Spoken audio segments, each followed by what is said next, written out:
Pemirsa, setelah 12 Juni kemarin memberangkatkan satu kereta api jarak jauh tujuan Purwokerto, hari ini PT KAI memberangkatkan 3 kereta api jarak jauh. 10 orang calon penumpang gagal berangkat karena tidak dapat menunjukkan surat bebas COVID dan SIKM.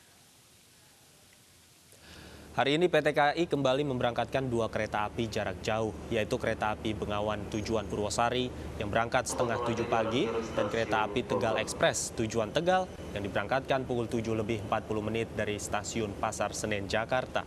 Dari 2 perjalanan kereta api tersebut, 10 orang calon penumpang gagal berangkat karena tidak dapat menunjukkan surat keterangan bebas COVID ataupun SIKM.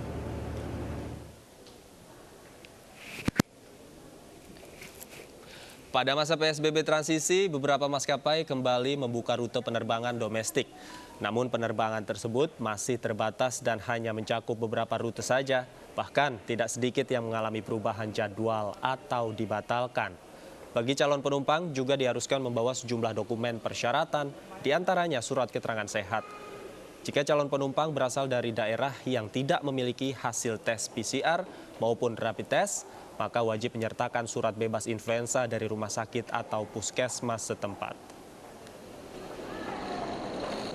Kita pantau kondisi terkini di Stasiun Pasar Senen dan Bandara Soekarno-Hatta, Tangerang, Banten. Sudah ada rekan kami, Revika Sibarani di Pasar Senen dan Nadia Valeri di Bandara Soekarno-Hatta. Kita terlebih dahulu ke Revika di Stasiun Pasar Senen. Revika, apakah di hari ketiga ini kereta masih beroperasi, penumpang makin banyak, Revika?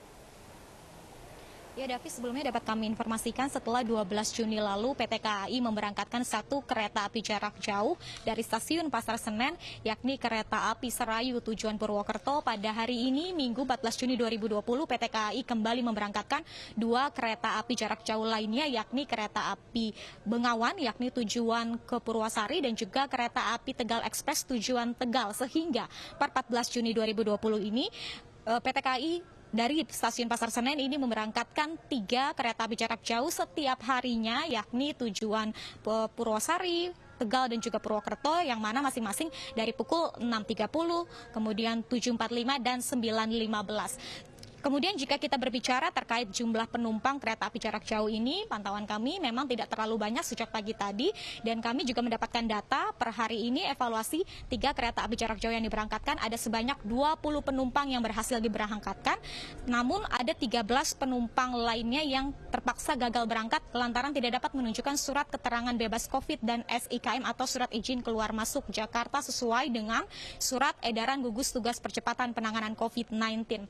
Kemudian kami juga dapat informasikan untuk PT KAI sendiri, ini selama masa transisi hanya menjual tiket sebesar 70% dari kapasitas bangku yang disediakan, di mana hal ini bertujuan untuk melakukan adanya physical distancing atau jarak selama perjalanan di dalam kereta.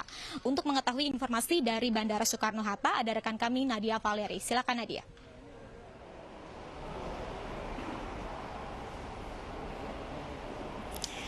Ya, Revika, Davi, dan juga pemirsa, situasi terkini di Terminal 2 Bandara Soekarno-Hatta terpantau sepi, tidak terlihat adanya keramaian, dan untuk antrian penumpang baik di tahap pengecekan suhu tubuh maupun di tahap verifikasi dokumen persyaratan juga masih terpantau cukup lengang.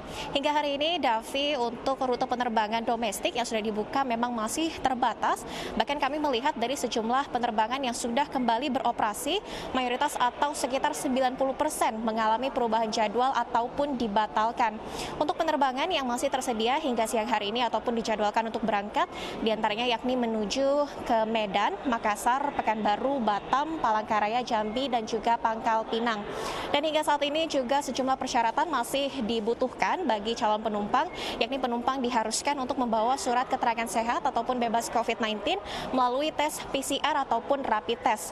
Selain itu, penumpang juga akan dilakukan pengecekan suhu tubuh jika melebihi 38 derajat Celcius, akan diarahkan untuk melakukan pemeriksaan kesehatan di Kantor Kesehatan Pelabuhan Bandara Soekarno-Hatta. Kembali ke studio, Davi. Terima kasih, Nadia Valeri.